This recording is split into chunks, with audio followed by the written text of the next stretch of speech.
బాగున్నారా? నేను మీ సేవే హరికృష్ణ స్వాగతం. మీ అందరికి నమస్కారం. అయితే నేను ఇల్లు కాలిపోని వీడియోస్ పెట్టాను కదా, అవి పెట్టినా లేదా నా చెల్లి గురించి చింతిస్తూ ఏడుస్తూ పెట్టిన వీడియోస్ ఉన్నాయి. అవి పెట్టినా నేను సింపతి కోసం ఏదీ చేయలేదు.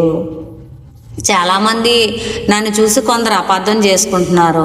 పనేమి లేదు, తినేసిన కాడి నుంచి ఇంకా తెల్లాలేసిన కాడి నుంచి యూట్యూబ్లో మాటలు చెప్తారని చెప్పని అనుకుంటున్నారు.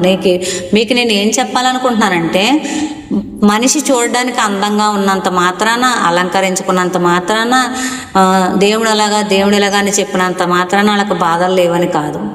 ప్రతి ఒక్క జీవితం, ప్రతి ఒక్క జీవన గమనం ఏదైతే ఉందో ఇంచుమించు పక్క జీవులతో పోల్చబడి ఉంటాయి. కొన్ని చాలామంది యాజిటీస్ ఉంటాయి, కష్ట సుఖాలు ఉంటాయి, లాభ నష్టాలు ఉంటాయి, చీకటి వెలుగులు ఉంటాయి, ఎన్నో రకాల విమర్శలు ఉంటాయి, అవమానాలు ఉంటాయి, బాధలు ఉంటాయి, సంతోషాలు ఉంటాయి. అనేకమైన నిండిందే ఈ యొక్క మానవ జీవితం అయి ఉంటుంది. సముద్రంలో ఎన్ని రకాలు ఉంటాయో, ఎంత లోతు ఉంటుందో ఎవరమైనా కనుగొనగలమా?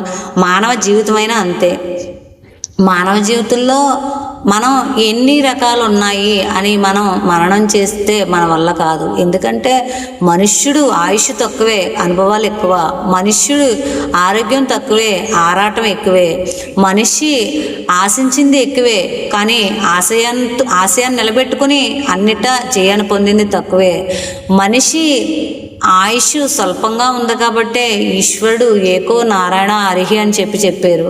మనం ఎంత చిన్నది పట్టుకున్నా నవవిధ భక్తుల్లో ఏదో ఒక దాని వల్ల మోక్షం పొందొచ్చు.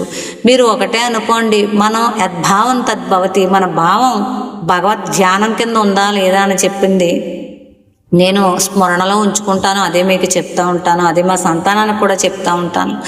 మనం కష్టమే రానివ్వండి, సుఖమే రానివ్వండి, ఈశ్వరుడు తన్ని కొట్టనివ్వండి, విసిరి కొట్టనివ్వండి, మనం ఆయన్ని ఎట్లా భక్తి కలిగి ఉండాలి, ఇహపర వాంఛ కలిగి ఉండాలి, పాపం అంటే భయం ఉండాలి, మోక్షం అంటే ఆశ ఉండాలి, దైవ చింతన కలిగి ఉండాలన్నది నా వాంఛ. ఇది సత్యం రుచి అర్పించాను. లైక్ చేయండి, షేర్ చేయండి. బాయ్.